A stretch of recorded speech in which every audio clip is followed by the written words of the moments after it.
Welcome. You're officially locked into Persuasions of Comfort. I am your host, Naum. That's Hunter. I want to give a big shout out to all the listeners out there who've been tuning in since day one. The love and support is 100% greatly appreciated. Let's get it.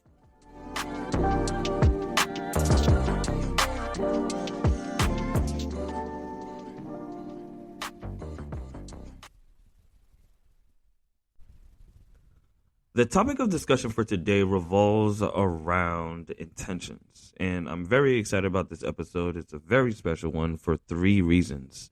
One, this is my first guest episode of the year. Two, the topic that we're about to dive into is very essential. And three, my guest, Anel Cologne, who's going to help me dive into this topic a little bit deeper. Welcome to the show, Anel. Thank you for having me. I'm so excited. It's been a minute.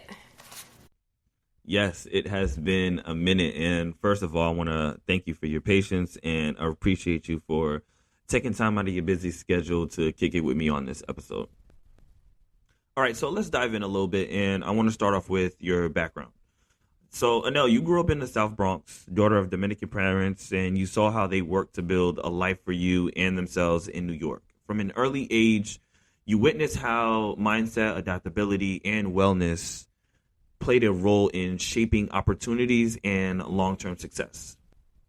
And you also witnessed firsthand how the lack of intentionality in areas of your life could create barriers, while deliberate choices could transform both individual and collective outcomes. Starting off with your profession and your lifestyle, can you talk to us about why intentionality is a central aspect in your life, and what does it really mean to you when you think about the term or the word intentionality?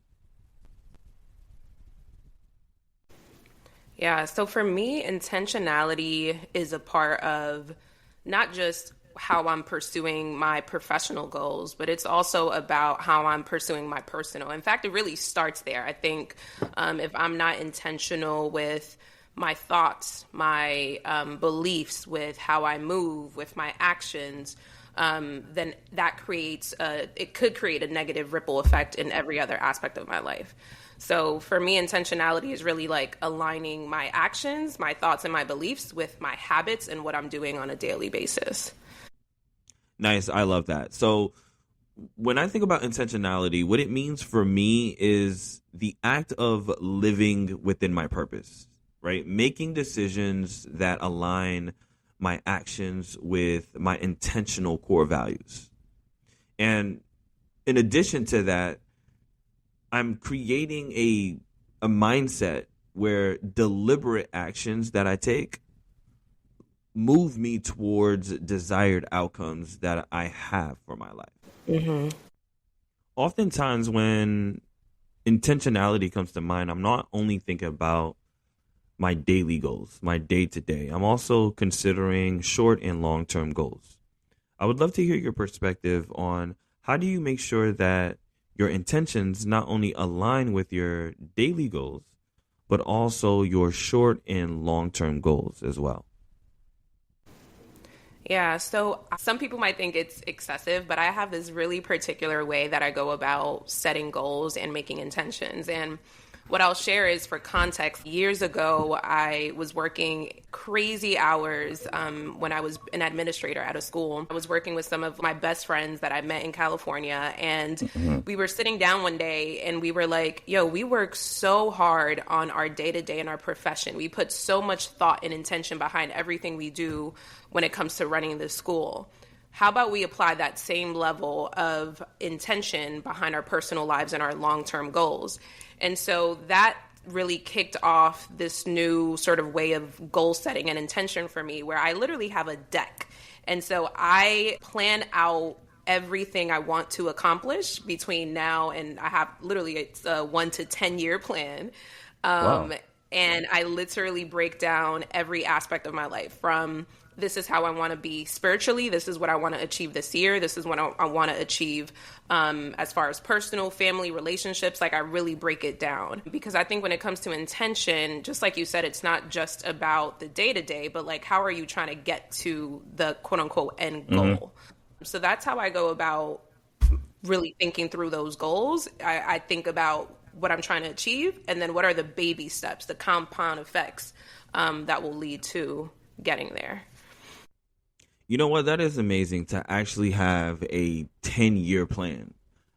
I most recently created a 5-year plan back in 2020, and I've reached those goals. And just like we mentioned, it's not just about the day-to-day, but the short-term and long-term. What are the steps, the compound effects, or the compound steps that will get us to that end goal? And you mentioned how you have a set plan for everything that you do, which means you have a deadline. And it just reminds me of one of my favorite quotes: a goal without a deadline is just a dream. And I want to follow up that quote with another quote by the same person, Denzel Washington. Do not confuse movement with progress, because you could be running in place and going nowhere. I love that. Previously, I asked a question which focuses on alignment, making sure that your intentions and values connect with your goal. The next question I want to ask is similar, but it emphasizes intentional action, distinguishing between being truly purposeful and staying busy. Can you give us your perspective on how do you ensure that you're approaching your daily goals with real intention so that they do support your short-term and long-term goals, instead of convincing yourself that being busy is the same thing as being intentional? That's real. That's real. Because I think you could absolutely be busy, but not be intentional. So for me, it starts with literally the beginning of the day. Every single day I wake up and I pray. I have a ritual. I think about what it is I want to feel that day. I think about what conversations I might have, what meetings I'm going to have, who I'm going to, meet up with. And I think that is what allows me to stay anchored and true to those long-term goals, because I wake up and I'm thinking about it. I don't think I go a day without honestly thinking about what is it that I'm trying to achieve long-term. And I know I said earlier, I do have that 10-year plan, but I also give myself some flexibility, and I also have it so that it's not like I have every single year planned. I have a 1, 3, 5, and 10-year goal. So I think that also comes with allowing some sort of flexibility in that, because things change, things shift. And so I try to keep that in mind every day too. Like, I might wake up and feel, okay, I could give 1,000% today, or I might wake up and something threw me off, and I have to be a little flexible with how I'm setting that intention that day. I might not hit every single thing, and that's okay, because I'm human. So I like to keep all of that in mind. Well said. I love your perspective on that, and I want to piggyback off something that you said that rang true for me, was the morning rituals, right? For me, if I don't do my morning devotion, my yoga, my meditation, and slide out to the gym, I kind of feel like I'm not in control. I feel like I'm just kind of going through the motions. Making sure that those things are done first thing in the morning before I do anything else is essential to how I go about my day. And I realized that stretching before bed is also beneficial to how I get quality sleep, right? And that's also setting the intention the night before for how I want to start my day, right? And I love your perspective on thinking about the conversations that you're going to have, the type of meetings that you're going to be in, the type of people that you're going to meet, and how it allows you to stay anchored to your true long-term and short-term goals. I just love that. And I'm actually going to try to start implementing that type of mindset professionally, and then try to see how that works socially and in my personal life as well. But the key driver to your response that I want to re-emphasize for the listeners is that you make room for flexibility, right? Because you don't know how things are going to turn out, even though you already have it planned. But having some level of flexibility to be able to adjust to what comes your way is the major key. Now, I'm well aware that in order to develop a new habit, it takes about what I think 14 days, 2 weeks. You've had professional experience in education and administration. And I imagine that as an educator, you've had to follow a structured curriculum.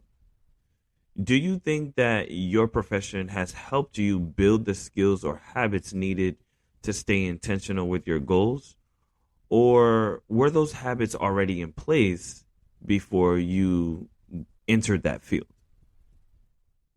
Yeah, I absolutely think being a teacher and being an administrator played a role in how I see the world and how I plan for my day. Because one thing that teachers will always say is like the best teachers backward plan. So that's really why I create the sort of plans that I do and the deck that I have, because I want to do a backwards plan. If I'm trying to get here, what are the steps that are going to lead me there? And so now I'm in a space where I'm still in education, but now I'm selling the technology and the curriculum to the school districts. That's a whole other world, but it requires the same backwards planning. If I'm trying to hit this goal, if I'm trying to impact these districts, if I'm trying to hit this quota, how am I going to get there? So it is literally something that has been a part of every aspect of my life, profession, but like I mentioned, outside of it too. Yes, I love that. And for me, I would say that it works both ways, not just in my professional life, but in my personal life. Intentionality does matter. It's super critical. As a software engineer, we work in 2-week sprints. So when you commit to a work, it needs to get done within those 2 weeks. Anything that doesn't get done within that sprint is now considered a rollover. And anything that's a rollover is now going to be looked at from the higher ups. Okay, why was this not completed? What was the issue here? And so I try to be as intentional about the work that I do throughout the week, and try to make sure that, whatever short-term goal that I have, whatever long-term goal that I have, and the day-to-day tasks all aligns up perfectly. And before we go to the next question, I want to chime in and piggyback off something that you said that I like, which was the backward planning, right? Backwards planning is so important. I do that a lot. And it does create a roadmap for your life, because now it shifts you from being reactive to proactive, where now you can really kind of plan things out down to the T if you wanted to, or even just take a step back and look at things from a long-term perspective, the 1, the 3, the 5, the 10-year plan. So I love this example of backwards planning so much. I'm going to give an example. And the example I want to use is when I travel. I always backwards plan when I travel. I already know that if my gate takes off at 2, I need to be at my gate at least 40 minutes before, because now they be closing the doors 30 minutes prior. So at least 40 minutes before I'm there at my gate, I board. Boom. If I'm at the lounge before that, I know I need to leave the lounge, at least give myself at least 15 minutes to get from my lounge to the gate. Let's say I don't do the lounge and I'm just going from my crib to the gate. I know that I need to be at my gate 40 minutes before. It takes me about 10 minutes, 12 minutes to get to the airport. I give myself maybe like a 5-minute buffer in case there's traffic, because there's really no traffic in Tulsa. And then from there, I know that I need to give myself at least maybe 20 minutes to go through security, right? 20 minutes to go through security on a bad day. On a good day, I'm just sliding through with clear, TSA pre-check, all of that. So global entry, I got all of that. Oh, I need my global. I don't have global. Okay, yeah, you playing. You need to get on I that. know. So I find it interesting how I use it in my personal life, right? When I travel. And I know you use it heavily in your professional settings. Do you also use it day to day in your personal life as well? Yeah, I do. I feel like it's completely necessary. And I love this like airport analogy. And I was thinking about it because I might have told you, like, I was just traveling for work, went to Hmm. Oklahoma. And Oh yeah, um, shout out. yeah, I was just there. And funny enough, I'm trying to think which airport was it that I went to, but long story short, I'm traveling. I always try to give myself enough time. I don't like to be the person that like walks in and jumps straight into the plane because my anxiety is going to get to me. I've been the person literally running in an airport and people like, yo, girl, I hope you make that flight. And I'm like, I never want to do that again. So I give myself time, right? But just Yeah. enough. I don't want to be there like for too long. So Hmm. I get to the airport and in my head I'm like, "Oh, this is a tiny airport. Like no one's going to be here. I'm solid. I'm Yeah. straight." And it's packed. The line is way longer than I thought it was going to be. They didn't have, I don't know if it was clear or TSA pre-check. I don't know what it was, but they didn't have something right. So I'm like, "Okay, I got to think through this. Like, Yeah. how am I going to make it there, right?" So I bring this up because I think when talking about intention, sometimes you don't know if the airport's going to be packed. Sometimes you Hmm. don't know what is going to be thrown your way. So when you backwards plan, you also, I think, need to give yourself some time for flexibility, for Hmm. things to come into the picture that you didn't anticipate, because it might throw off that end goal that you wanted, but give yourself that wiggle room, give yourself that grace. Yeah. So that's important. And I think going back to your question around like, does this show up outside of my profession? 100%. Like I'm someone who is really spiritual and I'm Hmm. continuing to work on building my spirituality. And even that is something that I think about. I don't know. I think your relationship with God can continue to like deepen, right? So even that I'm thinking about what does that look like? How can I get stronger, get better? If I want to be like this with God and be Yeah. besties Yeah. now, but like I don't know what that's going to look like in 10 years, what does that look like? How do I get there? So it's in every part of my life for sure. And with that being said, something I think about often is consistency, right? And how hard it can be to stay consistent. Even the most motivated individual can fall off track. And when it comes to intentionality, even when you're trying to stay aligned with your goals, you might slip and fall from time to time. What are some of the ways or strategies that you use in order to hold yourself accountable? Yeah. So I think we discussed this before, but I love the book Atomic Habits. Like Oh, that yeah. for me, yeah, it was honestly a life-changing book because I thought I knew everything in Atomic Habits, but then I read it and it was like, I don't know, it just hit me different. So I say that all to say one big strategy that has helped me remain on track for some of these goals is literally creating a tracker. So, Hmm. one big thing I wanted to shift when I first started reading Atomic Habits was moving my body more and living a healthier lifestyle and exercising. And so I realized I literally had to track how many days I was going to the gym because I would say, oh, I really want to go to the gym, I don't know, 5 times a week. And then I'd find myself going maybe twice a week. And so I Hmm. realized I need the visual. I need to see myself check off that I'm making it as many times I want to make it. Or if I'm not hitting every box, by the end of the week, I look at that and I evaluate what happened. Why didn't you make it? What stopped you? So for me, having visuals is huge. So every time I want to set a new intention, a new goal, I create some sort of visual tracker for it. Also why I have Nice. a deck because it makes me go back to it and I can hold myself accountable if I'm not getting there. That has been the most helpful thing, like those visual cues to remind you what it is that you say you want to do. Yeah, absolutely. Atomic Habits is one of those classic books that everyone has to read. I've read that book at least 3 times. Once when we were in Q's late 20s, early 30s, ended up giving it to my younger sister. And I agree with you. I believe that having a visual tracker is one of the best ways to not only stay consistent but hold yourself accountable because you don't need anyone else to motivate you. You already have a checklist in front of you to tell you and let you know, hey, you're slacking in this area. And similar to you, one of the things that I wanted to track was my daily routines. How often am I doing my devotion, my yoga, my meditation, going to the gym? How often am I reading? One of the things that I wanted to do that I've done for a few years was I would read one book a month, and, checking my emails, not letting them pile up, or just exercising at home if I don't make it to the gym. So having these visual cues is so essential to consistency and accountability.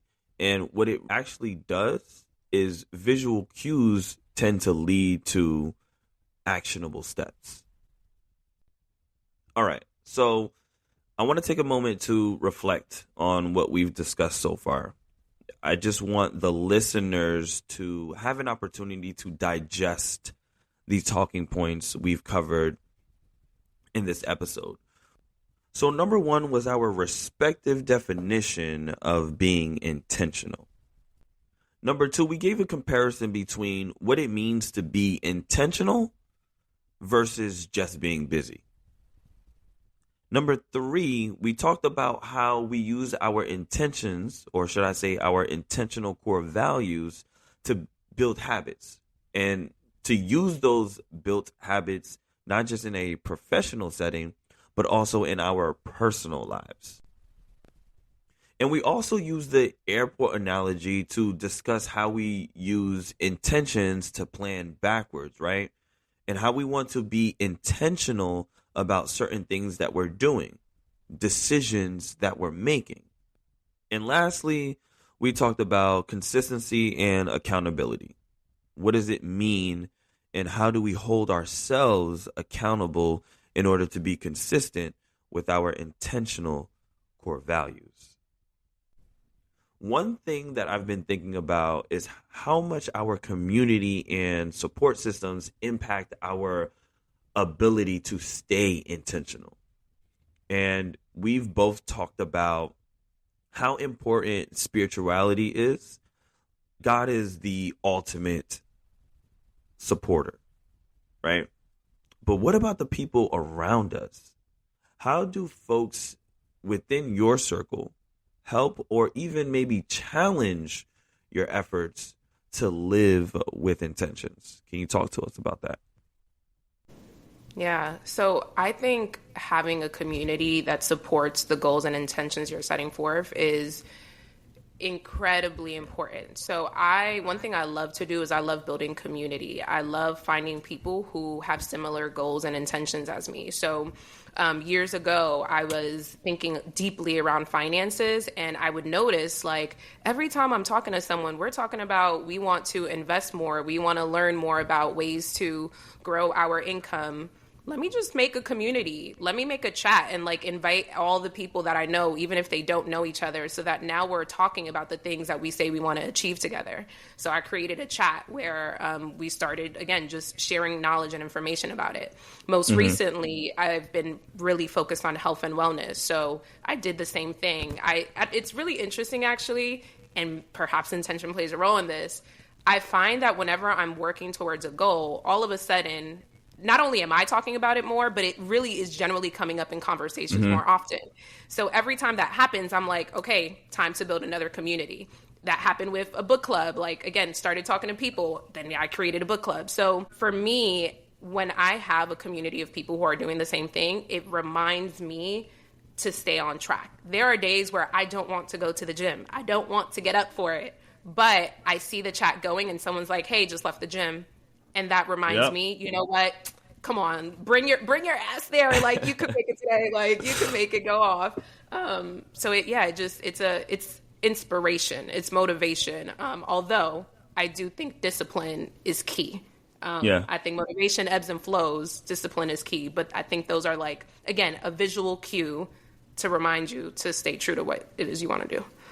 Nah, I love that, because one thing that you mentioned that stood out to me is when you're creating those communities, it usually is tailored around how you want to move forward. You want to start talking about mental health and going to therapy. Boom. Now you created a community of people who may or may not be talking about it every day, but have had conversations. And that's kind of like how this episode came about, where when we connected last month, we were talking about aspirations that we have for 2025 and being intentional about 2025 and how we want to make decisions and the people that we have around us and maybe just stepping out of a particular comfort zone. And that's why I was like, yo, you know what? You'd probably be perfect for this episode. And another thing is we're talking about podcasts, and you also wanted to restart your podcast as well because you had a podcast in undergrad as well. Yep. So it's just like, it's interesting how, again, your mindset and your processing this topic is literally aligned with like how I set up this episode, which is pretty dope. It's dope. Yeah. All right. So let's talk about ways that you keep yourself more accountable when you're trying to be intentional about the things that you do. You talked about a progress tracker and the power in like writing things down and seeing them visually. How do you start your day? Reviewing your progress to see, okay, what areas do you need to improve or maintain or maybe just stop doing, you know? Do you have accountability partners that help you where you can share those goals with them on a day-to-day? Or is it more like, okay, I use the community as my, not just my support system, but also my accountability partners as well? Yeah, I'd say community is probably the biggest lever for me when it comes to accountability. I think those chats that I created, those groups of people who are focused on the same things is for me the biggest piece of accountability. And then I have my really close friends who I talk with about my bigger goals or about those 1 to 10 year, that 1 to 10 year plan. And I don't know, they don't hold me accountable in this super formal way, although we've actually been thinking about it. We're like, you know what, let's like literally get together and present on what it is we want to achieve. Like, again, why not? We do this at work. Why not do it with one another for our, personal goals? So right now it's not necessarily formal, but if, I don't know, at any point we see that one or the other isn't necessarily on track, like we have a strong enough relationship to talk to each other about it when we notice that it's a little bit off. Like even recently, like I had a really great conversation with my best friend who was like, well, you said this and then this happened. And I was like, okay, you're right. Let me reel it back in. Let me get it together. So I'm really appreciative of that because it feels, I don't know, sometimes it could not be supportive. So I also think that's important, finding like the people that you trust that hold you accountable from a place of love. Nah, yeah, I love that. I'm even thinking myself, I would say my cousins are my accountability partners. And of course, shout out to my boy, Eric. These are the individuals in my life who I feel hold me accountable in certain decisions that I make and just giving me advice on certain endeavors. If I'm doing renovations, if I'm trying to take a trip or whatever the case may be, they're always looking out and making sure that, I stay on the right path. So I think it's good to have those types of individuals in your life who want to see you win, and they'll also help you maintain and continue moving forward. So now I want to talk about time blocking. So when it comes to time blocking, it can be tough, especially when people in your life want your attention or even try to make you feel guilty for not being available. How do you go about making sure you're carving out the time and space you need to actually follow through with your goals without feeling like you're being pulled in too many different directions, right? Yeah. So, I mean, a lot of things were coming to mind as you were sharing some things. And I'd say a huge piece that I've learned through living an intentional life is that you have to be really honest with yourself. You have to be willing to have really difficult conversations around whether or not you're generally doing what you say you want to do. I think for me, I became so intentional because, I don't know, I think there was a moment, particularly after I graduated from college, where I was like, I say I'm this person, but do my habits actually look like that? Like, do my behaviors really reflect the values and the person that I say I am? Is it reflective of what I want to achieve? So for me, intentionality starts with you first and being honest with yourself. So even recently, I was like, okay, I feel like I'm being really intentional, but something feels slightly off about this season for me. So let me take inventory about what is going on. So that's something that has also been helpful, is like sitting back, reflecting and looking at my time and then saying, how are you using your time? Again, does it connect to the things you say you want to achieve? So at times I have to look at my schedule and literally say, how much time are you spending doing X? Is this really linked to your end goal? No.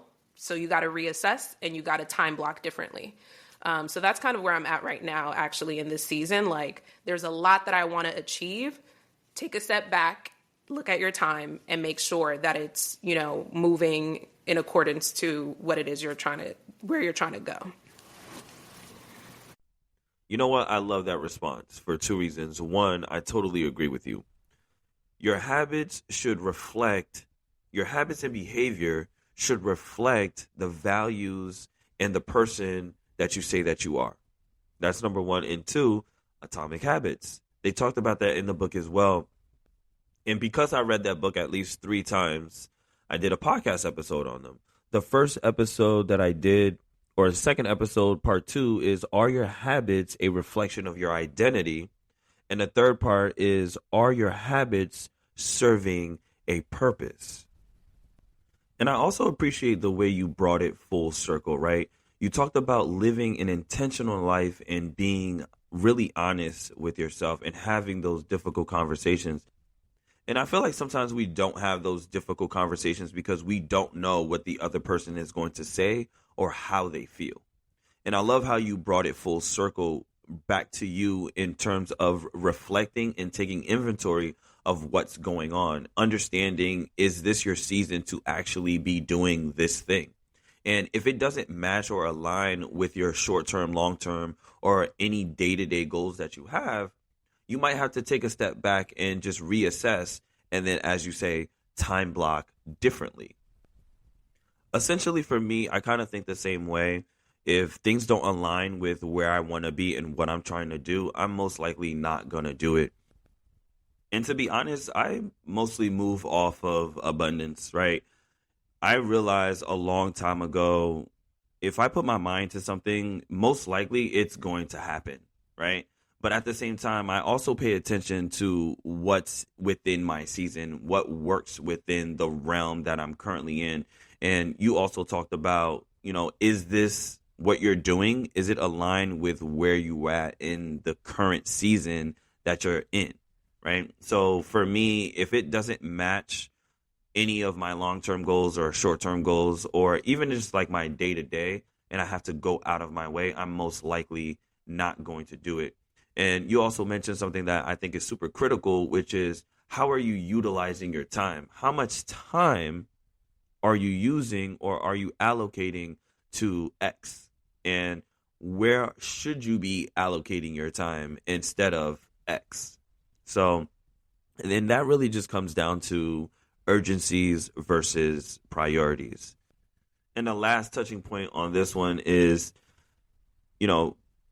when you are within a particular season and you're on your grind and you're doing your thing, and then people really want to be in your space, you can't allow others to make you feel guilty about time blocking, right? Because you need that time to refuel, to reflect, to just get yourself back into the ring. And when they make you feel guilty, it's not a good feeling. I had a conversation with someone where I asked them what are 2 lessons that they've learned in 2024 that they brought into 2025. And one of those lessons that I learned was not to let other people make you take accountability or responsibility for their emotions. Because if you do, they're just going to make you feel guilty for not giving them attention or just not being available. Earlier, we talked about consistency and accountability. We also touched on the power of community and even the challenges that come with time blocking. When you take a step back, some might say it just feels like a lot just to stay true to your intentional core values. How do you stay motivated to be able to do these things? Because, the system of seeing something visual does work sometimes, because now it's like, nah, I got to get to it. Or the chat, where sometimes someone's like, yo, just left the gym, wake your ass is up. Now you're kind of just like, all right, like, let me post something today. Right. So you have that where it does get you back into that mode. But how do you yourself stay motivated mentally, emotionally, and just also physically in order to stay intentional? And one thing to keep in mind, Atomic Habits, where you're not the person that you are because of where you are, but you're the person that you are based on the decisions that you made and the habits, the patterns that you built that became habits. So how do you stay motivated so you're not creating habits that keep you off track? Yeah. So similar to what I mentioned earlier, I've realized that for me, it's honestly less about motivation and more about discipline. Discipline is what allows me to get up and make it to the gym the next day. It's not always, because I'm not always motivated. There are some days like today, I'm excited to get to the gym. I do want to move my body. I feel it. I don't always feel that way. So what I've realized is I actually have to take motivation, for me, at least personally, in my journey. I can't focus on motivation because that comes and goes. I have to create habits that will make it so that it literally feels off to not make it to the gym now. Like, it's generally a part of my lifestyle. I feel so much better as a result of going. So discipline is what I focus on. And honestly, I know that I keep repeating this, but those visual cues really, really help me. They keep me on track because I have things on my fridge. If I were to turn this around, you'd see it. Like, I have Post-its everywhere. And I write down my goals. I have my 4 words for the year, one of them intention, funny enough. And so I have that as a reminder of like, oh, you weren't as intentional as you wanted to be today. Here's a reminder. You need to go back to that. So I think it's, the mixture of discipline and then just reminders all over your environment. Yo, Atomic Habits. Yes, I exactly. I see it in you. I'm Okay, telling you, so life changing. it's amazing to hear it because I think the same way where I don't really look at motivation anymore. Motivation is just not enough to really get you out of the bed. It's cold. You don't want to get up to go to the gym at 4 or 5 in the morning to get your work in, to get things done. Motivation is not enough to really get you going. And I did a podcast episode on this as well. What happens when motivation is not enough? What do you do then? And then you came up with, well, you practice the exact same thing that I wanted to talk about, which is discipline. Like, discipline is what gets you moving from point A to point B, because at some point in time, when motivation is not enough, discipline looks at you and says, yo, we've already incorporated this as part of our daily life. So every day I wake up, devotion, meditation, and yoga. If I don't do one of those, I feel like my day is going to be off. So I want to talk about, well, I think you kind of already mentioned this. It's not about feeling the pressure or obligated to do things, but I think when you incorporate and you redefine what discipline means, it allows you to find that time to prioritize and be on point, and then also find time to rest and reflect and continue being intentional by looking at your visual cues, by writing things down. And like, even I have Post-it notes. So being able to stay on top of that, discipline is what really helps you to get to that point. So you probably know I love talking about discipline because it really means different things to different people. Do you ever feel pressure or even obligation when it comes to chasing your goals? Sometimes we put intention behind things that don't actually belong to us. We might end up prioritizing someone else's goals or dreams without even realizing it. And honestly, even our own dreams can be just as distracting as they are inspiring. So how do you handle that kind of pressure? I mean, do you even look at it as pressure? How do you make sure that what you're chasing is truly your intentional goal and not just something that's pulling you off track?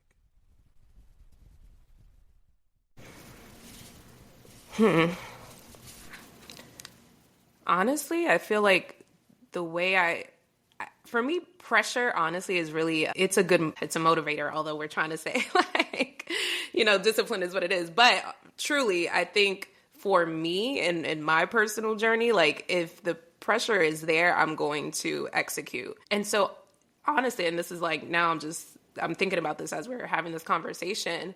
I think there are moments in my life where I feel this really strong urge to like accomplish something, or I feel really called to get into something. Like even again, recently thinking about podcasting, right?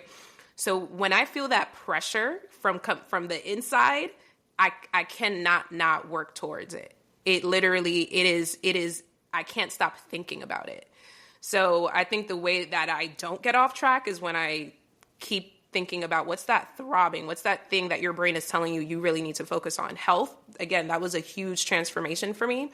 How I am around movement, how I am about focusing on wellness, I felt called to do that. And so I think that's what keeps me on track when I listen to that calling, and I know like if I'm veering off track, I'm not walking in alignment, I'm not walking in my purpose. And that's really my greatest goal, to like execute what I was meant to do in this lifetime. And so that's what I try to do when I'm veering off, a reminder of, hey, you are on this earth for a purpose. I think every single soul on this earth has a purpose. So when you're veering off, get back on. Like, you're here to execute something. As I'm listening to your response, the one thing that comes to mind is abundance. And I talked about this earlier. I really, truly move off of abundance, right? And what do I mean by that? Let's say there's a goal or a task that you're trying to meet, but you just don't have the resources, or you don't have the idea yet, or the light bulb hasn't come on yet. The universe is going to put someone in your path that aligns with that goal that you're trying to meet, so you are able to continue on this journey that is your purpose. And I agree. I think everyone is here for a reason. Everybody has a purpose. I wake up in the morning feeling and knowing that there is a reason why I'm doing this. And the idea of being stuck on a goal or a dream that doesn't belong to us, I think that's detrimental to our own purpose. So for me specifically, I always try to align what I'm doing with where I'm at, where I've been, and where I'm trying to go. Anytime I feel like I'm pursuing a goal that doesn't belong to me, I have to take a step back and reassess and just realign and make sure that I'm growing and I'm evolving in a way that flows with my intentional core values. And the last point that I'll make is about pressure. For me, pressure allows the doors to open up. Opportunities come a lot faster. And the way I look at opportunities is like a window. The window is never open for too long. So you have to be smart enough to know when an opportunity comes around, and you have to be courageous enough to go for it, right? And if that opportunity comes, it's usually aligned, and if you're paying attention to abundance, of course, it's usually aligned with the purpose that you have, or that you're seeking, or the journey that you're on. So let's say you do fall off track. How do you bounce back? And one thing to keep in mind is that there's a difference between going to the gym steadily for a month and a half, go on vacation. Now you return. Your goal is to figure out how to bounce back on track, one. And two, how do you build that momentum in order to get back to where you left off? So that way you're closer to your goal and not too far away.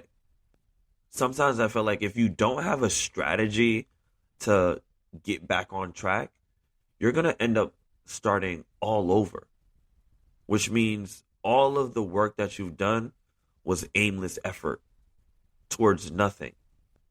One of my favorite quotes: a goal without a deadline is just a dream.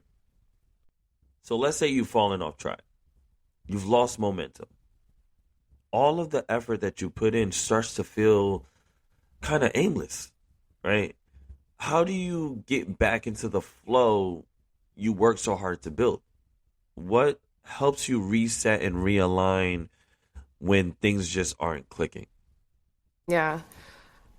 Two things come to mind. I think first, I like if we're gonna go with like going to the gym, I try to one still go to the gym on vacation if I feel inclined to, but two, I don't allow myself to go too off path. So if I'm like, you know what, this is a vacation where I actually don't want to go to the gym, that's okay. I'm allowed to say I'm taking a week off.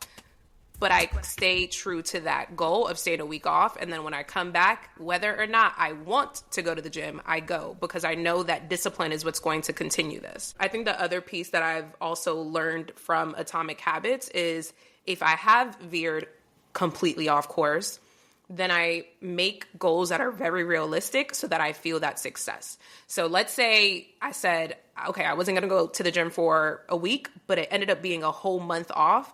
It's going to take me a little bit to get back to going to the gym 4 times a week. So what I do is, okay, I don't know, let's say this happened in March. In April, I'm going to start by saying I'm going to go to the gym twice a week. I'm not going to do too much. I'm not going to say I'm going to be in there every single day. No, I'm going to make sure that it's a goal that I could achieve so I feel successful at it. And then from April to May, now I'm going 3 times a week. So I do it in bite sizes so that I feel that success, but then I grow on that. Because it's going to happen. You are going to fall off course. Again, we're human. And, you spoke about perfectionism earlier, and I call myself a recovering perfectionist. So I definitely have that part in me that's like, damn, like I didn't hit what I wanted to, or this is not happening in the way I want it to happen. And I've had to learn to give myself grace and just like bounce back little by little. I love how we are referencing Atomic Habits in this episode. 2 things that stood out to me in your response. 1, breaking things down into manageable pieces, and then making sure that those manageable pieces are actually realistic goals. And then you brought it full circle back to discipline. Discipline is the driver. Motivation might get you started, but discipline will keep you consistent. Essentially, for me, I think the same way. Breaking things down and then making sure the principle stays the same, right? I always revert back to my discipline, which allows me to keep it moving forward. I want to talk about fear and limiting beliefs for a moment. What role, if any, does fear play in your ability to live intentionally? I think we all fall into the trap of believing things that aren't real, even when we're not fact-checking those self-inflicting thoughts. So what is fear? Fear is the false evidence appearing real. How do you work on unlearning those limiting beliefs and replacing them with new ways of thinking that actually help you move forward? Yeah, that's a huge one for me, actually. I've recently been thinking a lot about certain goals that I've had for myself that are probably dreams, right? Because I have yet to put these deadlines on them. And I've realized that like fear has played a role in not jumping into some of the projects that I've been wanting to get into. And so it's just been a journey of reflection, of introspection, of being, again, going back to what I said earlier, of being honest with myself about the fear that's holding me back. I think fear is a lot about being concerned about the future, worrying about what you might or might not have. Do I have what it takes? Am I enough to reach this thing? And so I've had to have real conversations with myself, with my friends. I'm a huge fan of therapy, having those conversations with your therapist, praying about it. Fear is something that I think is a very, again, human feeling that's going to come up. But I know recently I've been thinking, again, I'm on this earth for a specific reason. And if I allow fear to get in my way of these projects and endeavors, I'm not going to fulfill everything I think I'm meant to fulfill. So that's been a lot of what I've been thinking about recently. Like, am I going to let fear get in the way of my purpose? Are you going to choose fear or are you going to choose your purpose? Nah, we got to choose the purpose. Hello. Okay. So I want to stay on the subject of fear for a little bit. Have you ever taken a step back and tried to figure out what type of fear you're actually feeling? Like, is it fear of failure or maybe fear of success? They both fall under the umbrella of fear, but do they carry the same weight? I've noticed that sometimes what we call nervousness could just as easily be defined as excitement. If you think of some of the symptoms, sweaty palms and your mind going blank. So how can you tell the difference? Or better yet, how do you personally recognize whether it's fear of failure or the fear of actually getting what you want? Yeah, I try to differentiate between the two. And what I was thinking recently is that, fear, you could say it's fear, or you can just say that you're feeling the pressure of what it is you're feeling called to do. And I think pressure is important. It makes humans move. It makes us act. So I think when it comes to differentiating, sometimes you have to remind yourself, maybe this thing that you're feeling is not, in your brain, you've created this narrative that like it's fear that you can't do it, but it might just be a signal that you have to grow. Growing isn't easy. Growing does require a little bit of giving, the phrase growing pains. So I think sometimes you have to remind yourself, yeah, this thing that you're feeling, you're supposed to. It's not supposed to feel easy. Growing and elevating and getting to a new level is not just going to be like any other day. It's going to require more of you. So that fear, take it. And I like to talk a lot about like alchemy, take it and spin it. And so in my brain, I think, take that fear and make it what you want to make it. Instead of calling it fear, call it pressure for you to rise up. So that's a lot of what I've been thinking about recently. Nah, that's super straight aligned with how I think about fear. Earlier, I mentioned that fear is an acronym for false evidence appearing real. And differentiating between the different types of fear is super crucial to how you're going to be moving forward and what's actually holding you back, right? And anytime you're looking to expand, and that's the fear of success, it essentially means that the space that you're currently occupying right now is tapped out. You're currently occupying a space that doesn't fit where you need to be. It doesn't align with your purpose. And we need to realize this by looking to intentionally grow out of the comfort zone, right? You want to be aware of the mindset that you have and the ability that you have to make certain decisions. Sometimes you have to step out of that comfort zone in order to make the right decision for something that's going to be coming your way, aka opportunities. And once you're able to identify the different types of fear, now you can do the work in order to root out that fear, right? And you talked about, take that fear, spin it, and turn it into whatever will help you or benefit you moving forward. Mm-hmm. So rooting out the fear that prevents intentional growth can only come from understanding the source, right? And that could be self-doubt, that could be judgment, that could be imposter syndrome. And once you understand the source and you know where the fear is coming from, you can now become more in control of where you're at.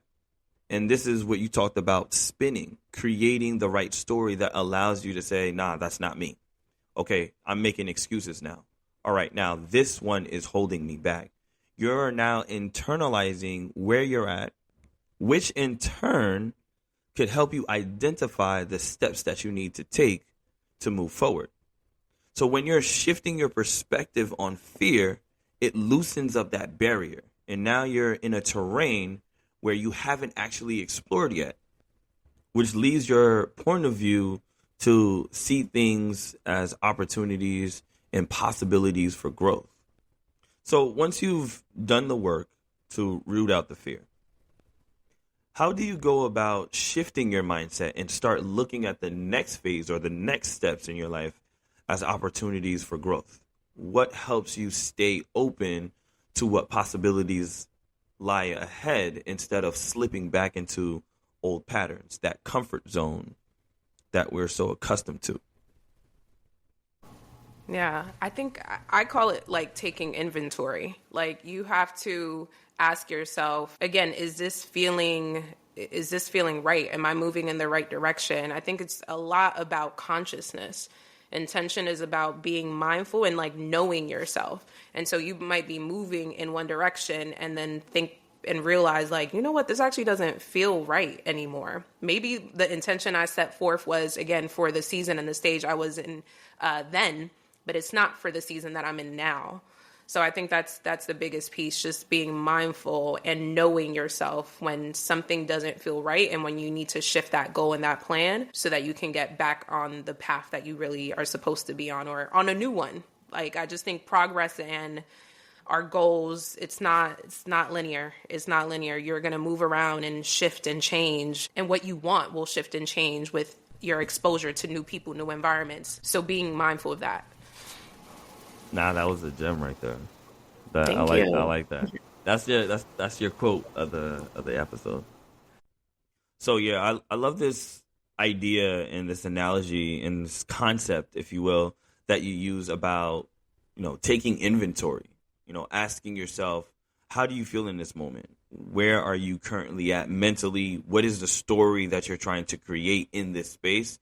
And what are the strategies that you're using in order to move forward? Because when you're in a new territory, an uncharted territory, you're experiencing something new, you can't really prepare for something that you haven't actually experienced yet, right? So you have to take these incremental steps, and you have to create realistic goals to see small wins so you can plan and continue moving forward. It's difficult to make progress when you don't exactly know what the outcomes might be. And in turn, it might be difficult to even shift the mindset to see possibilities in this new environment or these new experiences that you're going for. Mm-hmm. And that's why it's important to use empowering words, right?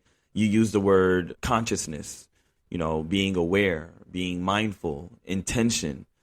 And I want to re-emphasize the quote: progress is not linear. You are going to shift, you're going to change. And sometimes the journey to reach that goal is going to shift and it's going to change based on the exposure that you have, based on the new environments that you enter. And also, you just want to be mindful of that as well. Mm-hmm. And if you take a moment to reflect, it really goes back to the topics that we covered earlier. Creating small tasks, manageable small tasks, just so you can see small wins, to build up momentum, to create realistic goals to move forward. Seeing visual cues that remind you on specific actions that you need to take. Understanding the abundance that's around us, manifesting things that we want and allowing the universe to bring that full circle. Staying connected to community and finding support in the new environment that you're in. And finally, understanding that discipline is the driver. Motivation might create the spark, but the principle has to stay the same, because discipline is what gets us from point A to point B. And when you're in this new environment, you're taking on these new opportunities, you're able to calculate specific risk that you need to take and risk that you don't have to take, right? And it allows you to be more confident in your decision making, and then also executing those goals, executing those decisions that you've made. Why? Because you've created a target point or a deadline that allows you to say, you know what, this is not a dream, this is actually a goal, whether it's short term or long term. Mm-hmm. One of my favorite sayings, this is the question that I ask myself all the time whenever I'm doing something new. So I'm going to ask you the same question as well. How do you create new, fun growth opportunities for yourself? I think it goes back to that our conversation around how are you, again, aware of the season that you're in, and are you in a place where it's time for you to elevate and grow? Like, I've had within these last, I'm going to say 4 years, like 2 really pivotal moments in my life where I was like, I think the things that I'm using, the tools that I have, need to elevate. I'm trying to get somewhere larger and grander. And what I'm doing, my day to day, is not reflective of where I'm trying to go. So I need to grow in my tasks. I need to grow in my habits to align to that bigger goal that I have. The way I don't know, the tools that I needed when I was 21 are not the tools that I need in my early 30s. It's different. And so that's what I think about now as I'm setting goals and intentions. How are you shifting and growing in that? It's not going to be the same thing. Your life years ago probably shouldn't reflect the same exact thing that you're doing now. Have you really grown if it looks exactly the same? I don't think so. So that's what I try to keep in mind. Like if I'm doing something for a little too long and it's a little too comfortable, I'm not growing. Growing is not comfortable. Nah, yeah, big facts. Growing should not be comfortable, right? And I love the concept of something that you said, which rang true to me, and I want to re-emphasize for the listeners. The tools that you used earlier in your life got you to where you're at now. And those same tools that you used earlier in your life are not going to be the same tools that you're going to use in your current space and how you move forward, right? Your 20s and your 30s is going to be completely different. And you have to realize that and understand that if you want to intentionally grow outside of your comfort zone. By now it's clear, and we know that being intentional takes a mix of commitment and support. But how much of your progress depends on your own discipline versus the support of your community? Like working out. It's a mix of a text from the group chat and tapping into your own drive to actually show up. How do you figure out when it's time to lean on others versus when it's something you've got to push through on your own? I feel like those two kind of blend in with each other, and sometimes it's difficult to really identify that thin line. Yeah, I think intention starts with you and starts with your mind and your thoughts. However, in order to achieve the things you want to achieve, that takes community. I think there are some people, I always laugh, like, and no lie, I had a season where I was like, I'm alone. I do this by myself. I don't need nobody. Like I came into the world by myself. And I'm like, no, you did not. You did not come to this world by yourself. You know, you have your mom and your dad and all in your family. Like, so I've had to shift my mindset in that and realize like, it's all about community. As human beings, we wouldn't be here without other people. We rely on each other. So that said, when it comes to being intentional and meeting these goals, you have to leverage your community. You have to leverage things around you. Why wouldn't you? But again, it starts with you and with mindset. And then that allows you to see the tools and the abundance around you. That allows you to leverage the opportunities, because I think oftentimes you could also have opportunities right in front of you, but you don't see them. You don't see them because you're, again, not thinking enough about your own level of consciousness and then how you can leverage the things around you. So I think, leaning on other people is incredibly important. I love the fact that you said that, because it's not just going to be you. And I realize that's something that I also need to keep in mind myself, that I'm also working on, where it's just like, there are going to be certain levels in your life where decision making and having those 5 people around you that really help motivate and help you grow are important. Mainly because there's going to be times in your life where you're not going to be able to sustain on your own. You're going to need that support system. You're going to need that accountability. You're going to need someone to present you with opportunities. It's like, yo, I heard that you was working on so-and-so or this and that. Let me actually put you on to someone that can help you elevate you, not just faster, but the right way. And one last thing before we jump into the last living intention day-to-day section is, what do you see as like one of the biggest challenges that you have when it comes to being intentional, not just in your day-to-day, but also short-term, long-term, the community that you have, the decisions that you make? What are some of the biggest distractions or the biggest challenges that you face? Yeah.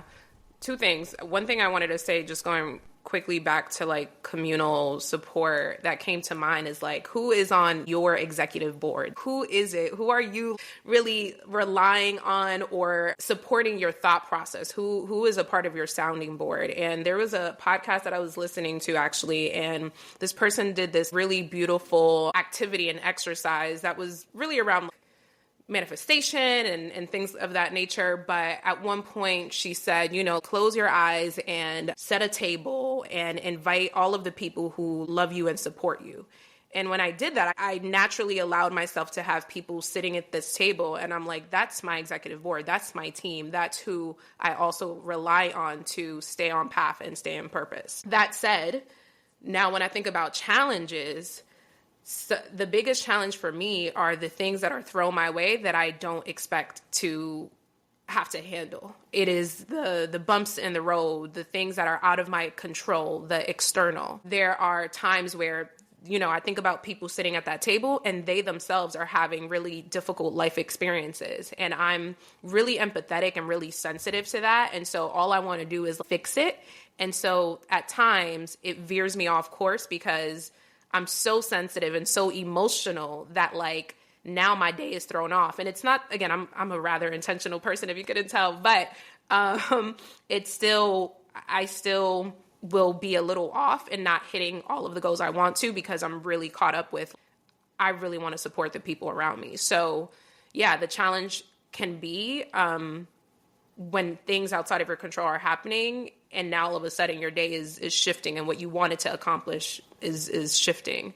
So I'm trying to learn how to kind of garner my energy and protect it because yes, I can be really sensitive and empathetic, but I have to learn how to create boundaries in order to make sure that, again, I'm still executing what I want to while also giving myself grace. Life, again, will life.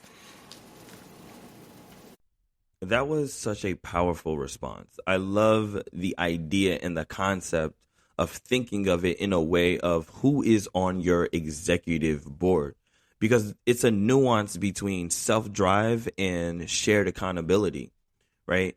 And when I think about that, and even in my life, when I'm traveling, there's people who I consult. When I'm making renovations to the new crib, there's people I consult. When I'm looking to elevate in my career, I also have people who I consult with.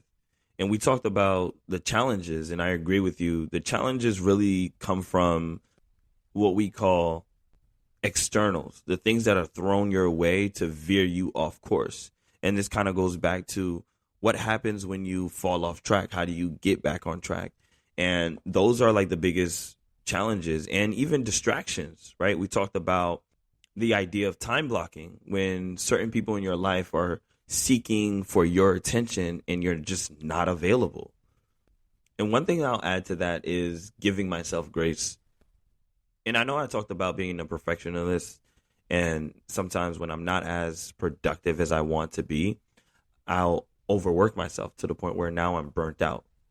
So those are the two challenges that I face: overworking, not giving myself grace, and then understanding how to navigate and shift when things are thrown your way that wasn't part of the journey. And I just thought about this, which might be a little deep, but I feel like it's necessary to add this to the conversation. There's one part of community support we haven't actually touched on yet. What happens when support isn't there? Like, have you ever had to check someone in your circle for not supporting your growth? Just imagine that you're doing the work, but there's one person in that group, in your circle, who has been undermining your progress. How do you handle it when people around you start to shift and change in ways that make it harder to stay intentional? Do you reevaluate who's on your supporting squad or your executive board, if you will? Or do you try to bring them along the journey and have them help them understand why you're doing this? Yeah, I mean, for me, when I build a relationship with someone, like I'm a pretty like loyal person. And so my initial thought isn't necessarily I'm going to swipe you off and, now replace you with someone else. But it's one, I think kind of that connection and relationship for what it did for me in that moment. And And then I just try to add to it. I try to add to who I have. And then I know, like, maybe with this person, this is like, you're in my life for this very particular reason. And now I need friends who are doing something a little different, or I need to surround myself with people whose mentality is a little more aligned to where I'm trying to go. I try my best not to necessarily leave people behind per se, although it happens.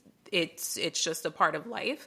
But if we can all join this ride together, let's do it. We might get there on different, I might be in a party bus and you might be in a little limousine. I don't know, but we can all move in the same direction. It might look different. We might be in different vehicles, but we can keep moving together. It's okay. I think I just respect everyone's journey. So you can stay in my life, but I'm gonna keep adding people in my bucket that I think more aligned to where I'm trying to go. So. Yeah, it's funny that you say that, because I remember one time and it's just the concept of leaving behind and just being intentional. I remember, story time. I remember when I was in the Bay Area. Was I in the Bay at the time? No, I was living in Vegas at the time. And I had friends who were visiting the Bay Area, and they were like, yo, pull up. Like, we need you to come through. So I was like, all right. End up missing my flight. And I'm just like, you know what? I'm not even going to go anymore. Like, they left me behind. I'm out here. And then I get a call while they're up there, like, yo, like, where you at? I was like, all right, you know what? I got to make it. So we were still moving in the same direction, but at the same time, we were just in different cars. They took a party bus up. I rented a car and just drove up there. So it's just like, it could just be something fun and exciting, or just like some sort of adventure as well. And one thing I love about this topic is that we don't only have to look at it in a negative way, like how do we prevent this from going, but also how do we maintain certain things. And it could just work in certain aspects of our life. It doesn't necessarily have to be just your profession or just your personal life, or just like outside of both of those as well. So I just love that analogy that you're using. It just reminded me of how the people that I hang out with, I knew hanging out with them and spending that weekend with them was going to help me elevate forward. And because we were in different cars, we still ended up in the same space. You know how Napa is. You still made it there. And that's the thing. I'm like, it makes me think about a part of the conversation we had earlier around how intention can shift and change, right? Like, that's another reason why I don't believe in like, oh, I got to drop this friend. No, like, they might be in a certain season, and who knows, like, progress is not linear. So they might be in one place right now, and 2 years later, now we're back to being aligned again. Like, it happens. So I think, again, if you have that love and that care and respect for everybody's journey, I don't care how you get into, the Bay, get there. We'll find each other. Like, nah, that's super valid. It was a great understanding. It was a great understanding for me in to see like why I wanted to be intentional. And it's also a lesson as well, because it's just like, hey, just because you miss your flight doesn't necessarily mean you have to cancel everything. Yeah. Because you can get on that next flight for free. Maybe that flight was the one you wasn't supposed to be on. I appreciate that analogy. It was profound for me, because it reminded me of a story of a point in my life where I was intentional about something that I wanted to do, and the support system around me helped me continue on that journey. Yeah. So what was coming to mind as you were talking, I love a good analogy, so we're going to stay on the analogy train right now, is transportation. When you're talking, I'm like, you are the driver. Like, when we're talking about intention, it's your car. You're behind the wheel. You decide where you want to go. You fall off, that GPS is going to reroute you. You are the driver. You are in control. So it is okay if things shift and change and you fall off. It's about knowing that you have ownership over what you want to achieve. It's around the thoughts that you have and how you get control of that narrative. I think mindfulness is key. So just reminding yourself, and I feel like I'm talking to me as I'm saying this, like, you are the driver. You got control over where you want to go. If you were to pick one area in your life, whether it's a personal or a professional setting, what intention are you proud about, and how do you want to continue maintaining that? I think I'm I am most proud about how intentional I am as far as spirituality and remaining really connected with God. It is at the core of who I am. As a teacher, I'm like, people, you do a lot of professional developments and stuff. And the question is always like, so what are your values? Who are you? How would you describe yourself as a person? And it took me a while to realize like the first word I'd use for myself is spiritual. So I'm incredibly proud about how I've worked to become that person, and how I want to continue, again, strengthening that, because it plays a role in how I see everything, from how I treat the vegetables that I cook with, to the person I'm talking to at the bar, to the Uber driver who I'm, connecting with on my way back home. It's a part of everything. So I'm really proud about that, and I want to continue that. I think it could only get better. So That's amazing to hear, because for me, what I got from your response is you're most proud about the fundamental thing that allows you to continue moving forward, your spirituality, and how intertwined it is with everything that you do, not just from the moment that you wake up in the morning, but to the time you get to work, to the vegetables that you cook with, to the people that you meet, the Uber driver, etc. It really flows within every action and step that you take. For me, it's somewhat the same as well. I would say that I'm most proud about discipline and sticking to routines. How intentional I am about my routines. I'm the type of person that loves structure, organization. I like to plan things out. I'm not really the go on a whim or just winging it type of guy. My daily morning routines really create the ideal flow that I want for my day. Devotional is the foundation, structure. The meditation is clarity and calmness and being able to think through challenges. And the yoga is the flexibility, the groundingness, and how I'm able to shift and understand when I need to pivot, right? I hate when I miss doing yoga, or I don't do my meditation, or I miss a day of my devotion. And it's not only because there's a tracker on the Bible app that tells you, hey, you missed a day, but it's the visual cues that I write down, the small wins. Here are some intentional small steps that I can take that allows me to extract the same behavior patterns into something bigger, where it's not just in my professional setting or my personal life. So I'm extremely proud about how I maintain and stay consistent with my intentional core values. It allows me to keep a personal growth cycle, right? Where I'm not only just growing and evolving, but I'm also defining the things that matter to me, and I'm aligning it with my goals, and I'm ensuring that they flow right back into opportunities for growth. You know how people say the way you start the week can set the tone for how it ends? I think the same goes for our days, right? So I'm curious, how are you being more purposeful and intentional about how you start your day? What helps you set the tone that aligns with the life you're trying to live? I think for me, it starts with a prayer that I've created that I say every single morning. That is what reminds me to stay intentional. That's what reminds me to stay grateful.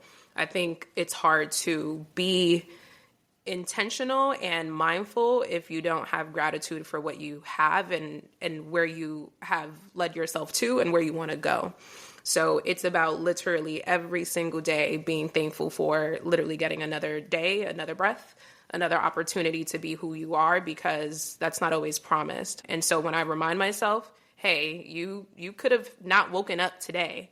Why not be intentional? If today's my last day, how can I how would I be proud leaving this world? So yeah, that gratitude, I think, is what really reminds me to stay intentional. That's deep. That response was on point. Some of the words that stuck out to me is being intentional, being mindful, grateful, gratitude. These are all, simple words that sometimes we take for granted. And you're right. There's a chance that you might have not woken up this morning, right?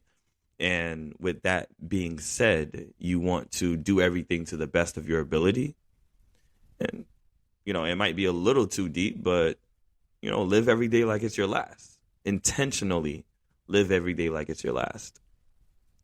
I think for me, when I think about some of the things that I do to set the intention for the day to be purposeful, is go to bed on time. Go to bed at a decent time that allows me to get at least 6 hours of sleep. And for me, I wake up early.